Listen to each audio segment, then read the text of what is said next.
Sejam muito bem-vindos a mais um episódio do Expo Econcast. Você sabe, né? Tudo que você precisa saber sobre e-commerce está aqui com os maiores e melhores especialistas. E hoje eu vou receber nada mais, nada menos do que Rodrigo Marucho. Estamos há pouco tempo nessa jornada aí, fazendo muita bagunça por esse Brasil todo. E hoje a gente decidiu gravar esse episódio mais do que especial, diretamente de Goiânia. Marucho veio aqui, vai dar uma super palestra daqui a pouco. Mas antes disso, a gente vai bater um papo. Cara, não tenho nem palavras para te agradecer, você ter aceito o convite e sempre uma alegria estar contigo. Nem fala, mano. É uma honra estar aqui com você. Espero que o nosso papo aí possa ser útil para todo mundo. Antes de qualquer coisa, a gente gosta que a pessoa fale de si própria para a galera entender um pouco do que já fez, o momento de vida, o que está sonhando. Conta para nós. Bom, eu venho do e-commerce, mercado digital, desde a década de 90. E dessa trajetória eu tenho trabalhado muito focado em experiência de cliente e transformar vidas a partir do conteúdo, conhecimento. Entre várias jornadas, hoje eu estou num momento de vida de realização plena, com uma empresa que é o Instituto da Magia da Excelência há 2 anos, focado em palestras, treinamentos, mentorias. E a minha visão é continuar expandindo isso e ir para a saúde mental também, legal, associado ao mercado digital, que tem uma questão, um gap importante. Sim. E a gente trabalhar em cima disso sempre com foco em cliente interno e externo, culturas empresariais e fazer cada vez mais essas coisas acontecerem e fazerem sentido para as pessoas, para elas serem melhores, né? Cada vez mais. Fantástico. Já garanto para vocês que a gente vai ter uma conversa aqui que vai incomodar alguns de vocês e talvez tirar alguns da zona de conforto, porque, cara, o papo é muito denso, é muito sério. E para começar já com os 2 pés no peito, fala-se pra caramba desse negócio de atendimento, né? Agora, atendimento como DNA do negócio é outro brinquedo, né? Então eu queria que você começasse já mexendo nessa ferida aí. A gente às vezes coloca isso como uma área separada ou uma questão separada do negócio, como fora do core. E eu acho que é importantíssimo essa conversa, porque quanto mais empresas entenderem isso, melhores elas ficam. Principalmente no aspecto que, quando a gente fala de atendimento como cultura de negócio, como core de negócio, a gente entende que está muito alinhado com o que é uma empresa. A empresa nasceu para servir, seja com seus produtos, serviços, conteúdo, mas na essência ela está ali para prestar um apoio para aquela base consumidora que precisa interagir com aquilo cada vez mais e se sentir realizada em fazer parte daquele universo junto com a marca. E as marcas que não entenderem isso, elas estão se colocando num pedestal à distância dessa realidade e elas acabam não servindo para nada em algum momento. Porque quem não sabe servir não serve para nada em algum momento. Então eu acho que entender disso foi uma virada de chave na minha carreira, na minha vida. E eu tive a alegria de ter começado em atendimento, então meu primeiro emprego foi no saque, atendendo o cliente. E então para mim sempre foi muito claro que precisa de uma atenção, um olhar especial, mas ainda a gente vive, infelizmente, uma cultura que separa isso do resto do negócio e não entende que ali está a essência da coisa toda, que é onde a gente faz a diferença. Pois a gente vê, especialmente em alguns segmentos que são mais competitivos, né? Aquela preocupação com catálogo, aquela preocupação com preço, o cara ali dedicando uma energia gigante para esse tipo de coisa. E como é que fica para essa empresa, pensando no longo prazo, pensando nos momentos de vida que estão mudando, nas jornadas de consumidor que estão mudando, como é que essa empresa fica em um mercado muito concorrencial se ela não olha com carinho para a questão de atendimento? Na prática, o que a gente tem visto, né, cada vez mais, é quando isso não faz parte da estratégia, eu vou trabalhar com atendimento sempre de uma forma reativa. Boa. Eu vou ficar apagando incêndio, eu vou ficar só atendendo coisas que eu não previ, eu não consegui antever, porque eu não coloco na mesa da discussão estratégica o pessoal que conversa com o cliente. Aí eu fico do meu ar-condicionado definindo estratégias e pensando o que o cliente gosta, o que ele precisa, e que às vezes eu acerto em algum momento, mas eu desconsidero o que vem depois, o que é o pós daquele encanto e como é que eu mantenho essa sustentação, né, a mais longo prazo do relacionamento. Então não faz sentido. Eu vou estar sempre que a gente enxerga muito áreas de atendimento criadas porque são mal necessário e que elas estão lá para ser reativas a um processo que aconteceu quando escalou e que aí eu tenho que agora ver um turbilhão de retorno que agora eu tenho que dar uma contingência. E isso não está certo, a gente está perdendo dinheiro com isso. A área de atendimento ela tem que sentar na mesa da estratégia do negócio, ela tem que fazer parte das decisões. E é um absurdo que a gente vê, né? O cara do atendimento, ele descobre às vezes a campanha que está sendo feita pelo cliente. Meu Deus. Isso é crítico e demonstra claramente como não estamos sentando na mesa da estratégia o pessoal que fala com o cliente. Então, parece óbvio dizendo, né? Mas Sim, assim, sim. na prática é muito difícil porque tem que vir do core, do DNA do negócio, né? Como você estava falando no começo. Se não está no DNA, isso vai ficar sempre paralelo, sempre satélite da coisa e aí a gente não vai tirar o máximo potencial. E é muito louco o cara lá no front, né, interagindo com o cliente e sem saber o que de fato está acontecendo. Agora, você usou um termo aí que para mim virou assim clichê de muita empresa e que na verdade a gente precisaria tratar isso com um carinho muito, muito especial. Você falou a palavra encanto, né? E aí tem uma galera usando isso de forma muito, muito fake, falando em encantamento de cliente. E cara, conta um pouco do que de fato é isso, né? Assim, uma coisa é atendimento, outra coisa é encantamento, né? E a forma como você colocou, tão natural, né, do DNA da empresa que faz isso. Como é que o cara sai do atendimento reativo para encantamento? Cara, parece muito complexo, mas é tão simples ao mesmo tempo, porque você não está descolado da realidade do teu consumidor. Às vezes a gente pensa, porque a gente não conhece o cliente, ou a gente acha que sabe sobre ele, e a gente conhece o cliente muitas vezes quando fala com ele. E quando fala com ele, geralmente não é só pesquisa, mas é no atendimento, né? No relacionamento.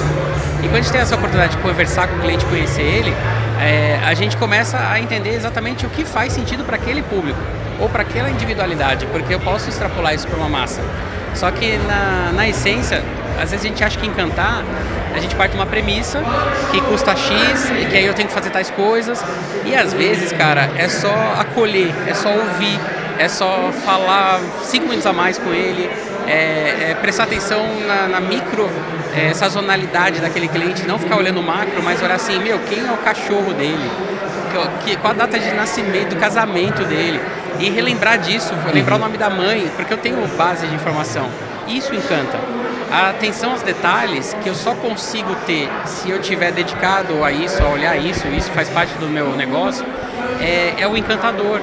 E às vezes a gente pensa assim, nossa, para encantar eu preciso fazer um prato do Masterchef.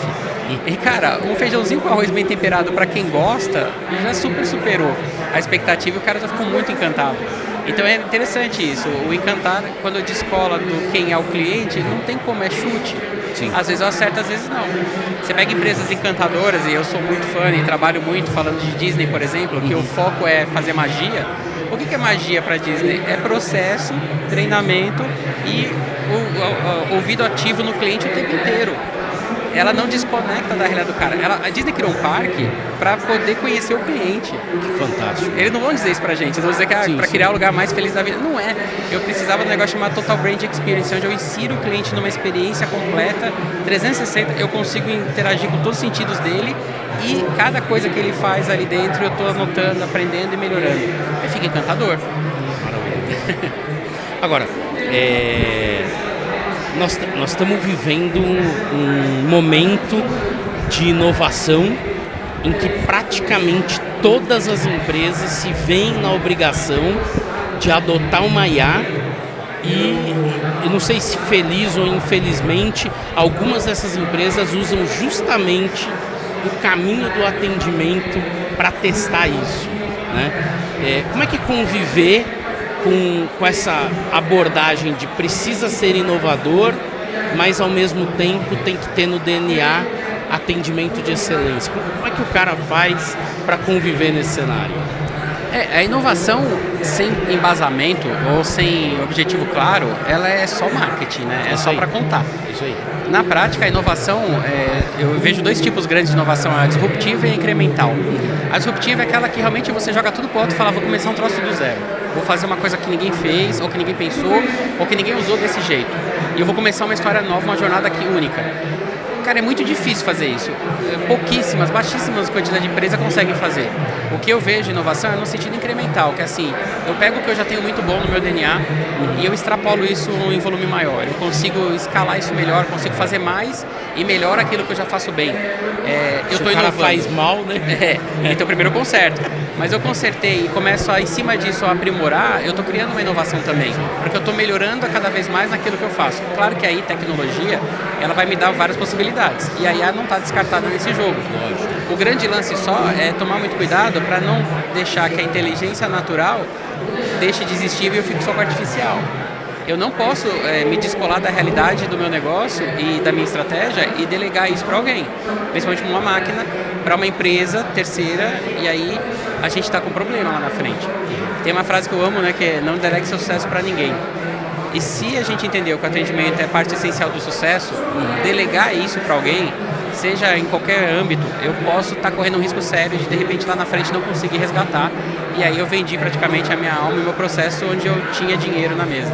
Então o grande perigo é esse. E é muito louco isso, porque algumas empresas acabam disfarçando essa coisa da humanização, né, sem de fato entregar valor real, nem para o time de atendimento e nem para o cara com quem eles estão interagindo, né? Então assim, é muito louco, porque eu vejo que às vezes o cara treina, gasta uma grana com IA, com tecnologia, e na hora de treinar o time o negócio ainda tá capenga, o cara às vezes não sabe o que está acontecendo dentro da empresa, ele não sabe, não tem direcionadores claros.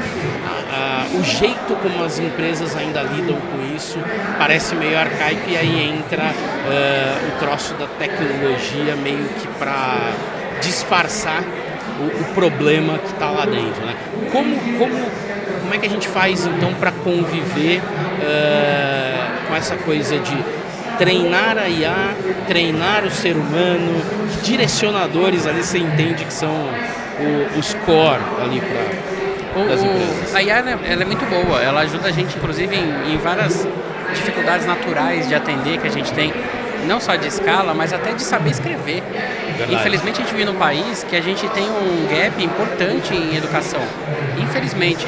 Então eu lembro que na Netshoes eu tinha na época que eu trabalhei lá 97 posições de atendimento, e que para eu preencher essas vagas era terrível, porque grande parte deles eram chat, ou e-mail na época.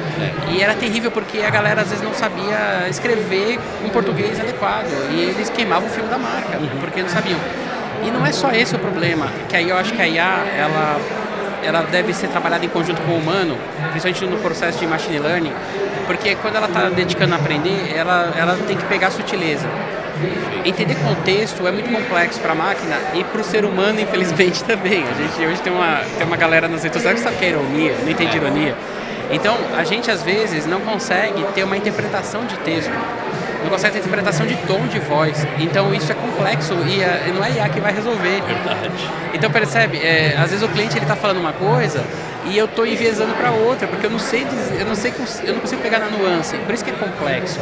Agora, na medida que eu estou dedicado a conversar com esse cliente, entender quem ele é, conhecer e se aproximar, fica mais fácil. Porque quando eu tenho uma pessoa mais próxima, eu começo a entender os trejeitos, eu começo a pegar, e aí fica mais fácil a interpretação. Aí eu posso alimentar a IA com mais qualidade.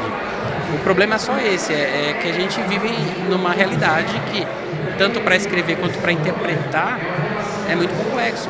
E aí, como é que eu vou treinar a máquina se eu já não sei treinar? Deixar acontecer naturalmente, meio Darwin, eu acho que é perigoso em alguns aspectos, para quem está cuidando da estratégia. Bem perigoso, pessoal, bem perigoso. Eu fui fofo, você foi direto, obrigado. Não, tem uma coisa, e aí agora já vou puxar a sardinha aqui, por fato da gente já ter escrito um livro juntos, eu já ter sido convidado para participar de um segundo livro que você fez ali, focado num segmento, mas eu ainda acho que tem muita gente que tem essa dificuldade de pegar os conceitos, materializar esses conceitos, e aí nasce o Instituto com a magia da excelência. E toda hora, quando a gente conversa, eu vejo você perseguindo essa coisa da excelência, que às vezes nem todo mundo conseguiu traduzir direito para o seu dia a dia, né? Como é que o cara faz para pegar esses conceitos e transformar em excelência de verdade e no final do dia ficar feliz, entendeu? Com uma entrega foda que ele fez, que deixou um consumidor feliz pra caramba. Você falou um negócio essencial, assim, no final do dia ele ficar feliz. Eu nunca tinha entendido a excelência, para te falar a minha verdade. Eu passei mais de 30 anos da minha vida entendendo a excelência como uma coisa também que era só para dizer, e que, na essência, ia me dar trabalho. Excelência era o que meu pai me exigia, tipo, você tem que tirar 10 na prova, e eu fazia uma conta interna, se eu tirar 7 eu passo, então para que eu vou me matar por 10? Então, para mim, excelência sempre veio de fora para do lado exterior para dentro, como uma demanda, como uma coisa top-down. E assim é em muitas empresas. Olha, nosso atendimento é excelência.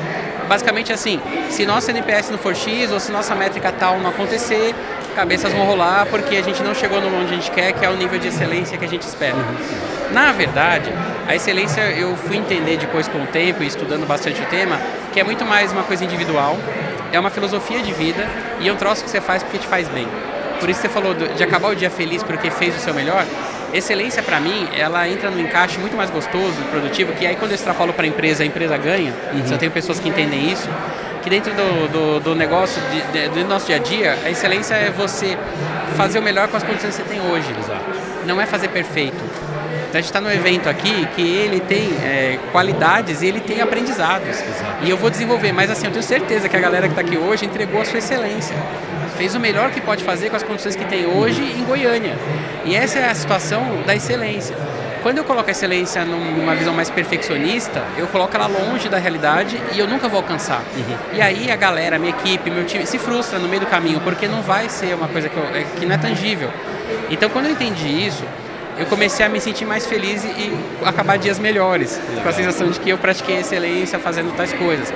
Mas só tem 3 pilares que eu acho que são essenciais. Ela precisa ter curiosidade. A excelência nasce da curiosidade de você se perguntar, posso fazer esse processo melhor? Posso atender com uma outra abordagem?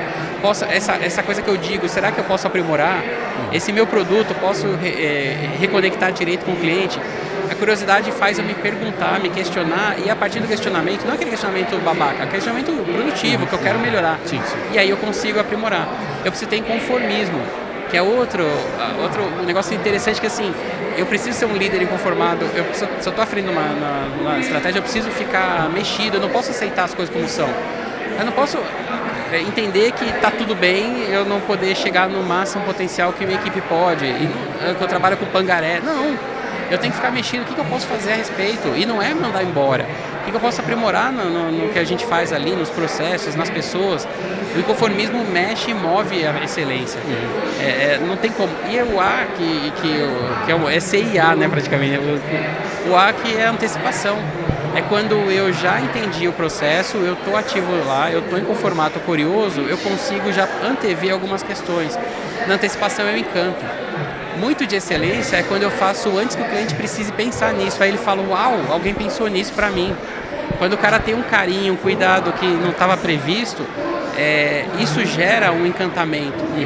Isso gera clientes felizes e a gente fica feliz. E a gente dorme todo mundo contente.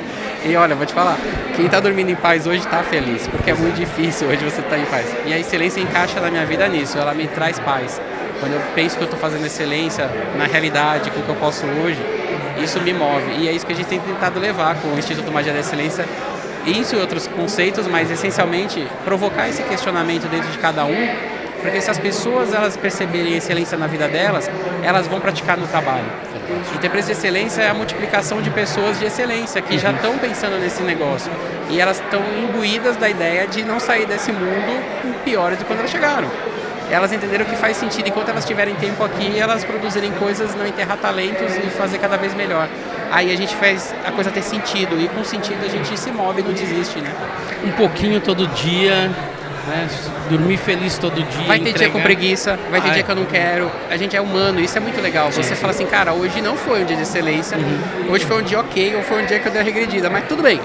Vou acordar, vou ter... E é todo dia um recomeço, igual um vendedor, né? Amanhã eu vou bater essa meta, amanhã eu vou fazer melhor. É a mesma coisa dentro da excelência. Mas é não deixar de ser humano. Vai ter dia ruim. E tá tudo bem. E aí a gente melhora e vai, beleza. A excelência tá nisso. Fantástico. Falando, agora eu vou puxar um pouco de sardinha, a gente escreveu um baita livro aí, que é Um Olho no Peixe, Outro no Gato, falando de vendas e operações. Os amigos devem já imaginar quem é o gato. O peixe ficou pra mim.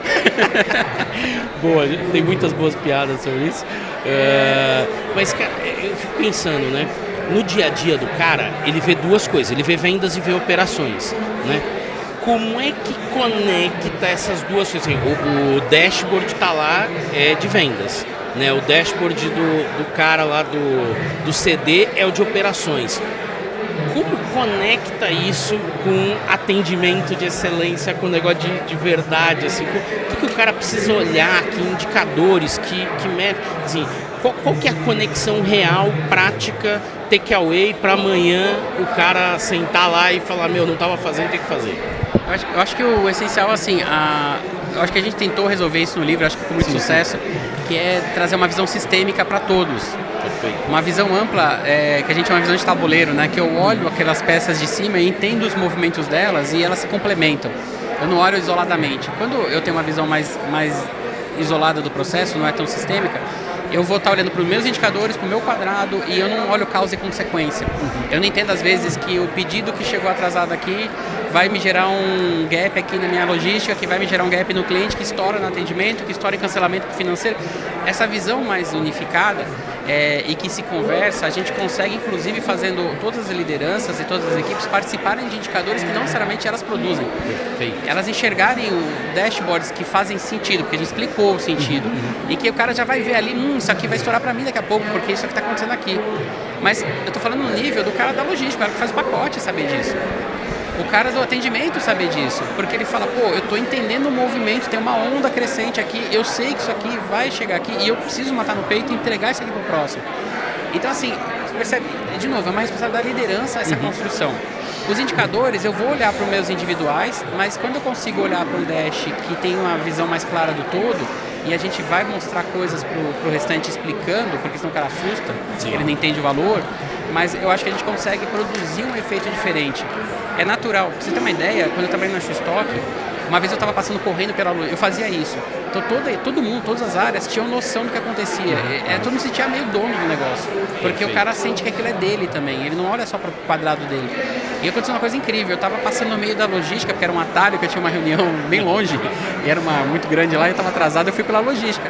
Eu passando ali no meio, correndo assim, aí um cara que ele fazia a contagem de estoque, ele gritou, Marujo, tudo bem? Beleza, e aí, já bateu uma meta hoje?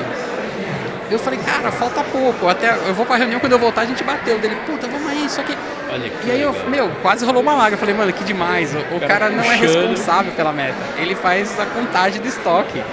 E ele tá preocupado se a meta foi alcançada. Por quê? Porque a gente contou pra ele, a gente falou, cara, você é parte importante do processo, tá aqui os números que mostram isso, e a gente junto vai fazer esse negócio acontecer, cada um fazendo bem o seu, e fica tudo bem. Eu acredito muito nesse tipo de visão, mas isso é cultura. Cultura que as lideranças propagam. Então tem que fazer sentido para o core, para o DNA do negócio como um todo. Se ele parte daquela premissa do começo, que ele é uma empresa que nasceu para servir, talvez isso faça mais sentido. Perfeito. Você falou agora desse último take aqui sobre cultura, né? E aí já vou puxar um gancho, porque as meninas já estão ali olhando pra gente e falando, o papo tá muito bom, mas... Fica um gostinho de quero mais, né? Quando acabar faz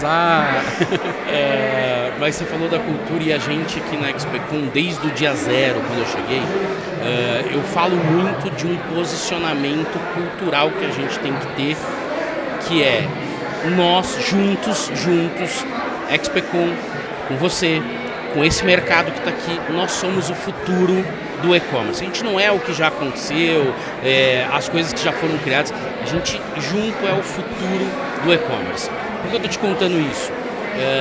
Porque eu queria olhar o teu olhar, queria que você desse o teu olhar sobre o futuro do atendimento, o que a gente pode esperar, pensa 2, 3 anos, que vai além do cara fazer o arroz com feijão, porque a gente sabe que isso, você já contou, é super necessário, mas que as pessoas precisam olhar com aquele olhar muito especial para, de fato, vencer as novas gerações que estão entrando no comércio eletrônico, os novos canais, que todo dia cria-se um canal novo, mas que no final do dia tem um ser humano por trás que precisa ser atendido. Qual que é a tua visão de tendência, de futuro, próximos passos aí em termos de atendimento? Eu tenho uma crença pessoal Legal, que eu acredito demais desde o meu primeiro emprego.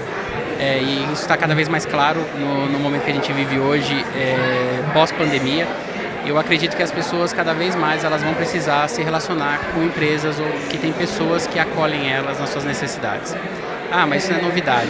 Mas eu acho que cada vez mais fica importante eu entender de gente, entender de comportamento humano, entender de como as pessoas, principalmente minha base consumidora, funciona, o que move, o que inspira, o que destrói esses relacionamentos e principalmente na essência criar demonstrações claras através do meu atendimento ou de outras formas, mas principalmente no meu relacionamento com o consumidor, de que ele importa, de que ele é importante.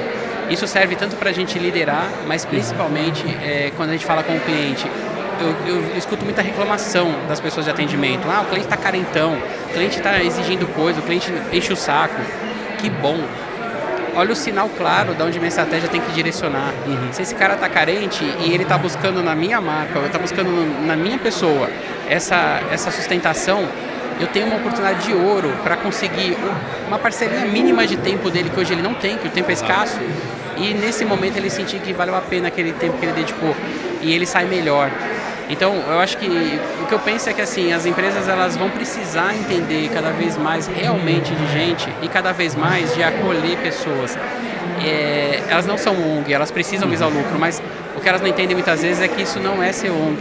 O lucro está muito nisso, porque as pessoas acolhidas, elas não têm problema algum em devolver para aquela empresa o dinheiro que ela tem, porque é uma troca justa e feliz. É o que acontece na Disney. A pessoa, enquanto tiver dinheiro, ela consome e ela sai muito feliz de lá, porque ela foi acolhida nas necessidades e ela sai mexida em um monte de aspecto bacana. E volta, né? Cria conexões reais. Em média, na Disney, voltam 40 vezes. Claro que tem uns gringos, né? Se você deixar. Eu tenho um amigo que já fez mais de 40 vezes. A gente, em tempos de falar de Lifetime Value, esse é um dos maiores LTVs que a gente pode encontrar ao longo da vida. Não por acaso a Disney diz assim, que todo dia é nossa inauguração.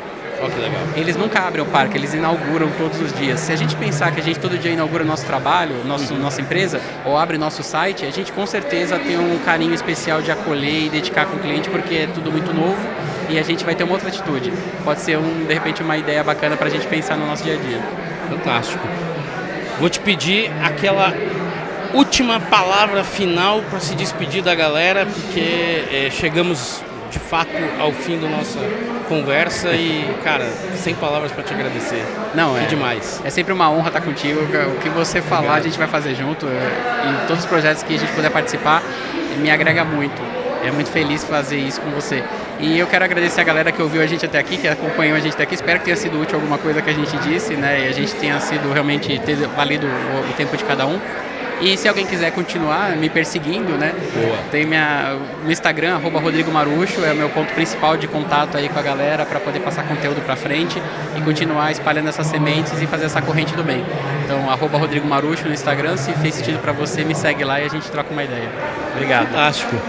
Bom, pessoal, que alegria poder estar aqui de novo com vocês. É sempre um prazer compartilhar saberes de verdade de quem faz, de quem está no dia a dia, de quem tem história e sempre de olho aí para a gente fazer um futuro juntos, um futuro ainda melhor para o e-commerce brasileiro. Valeu, pessoal. Obrigado.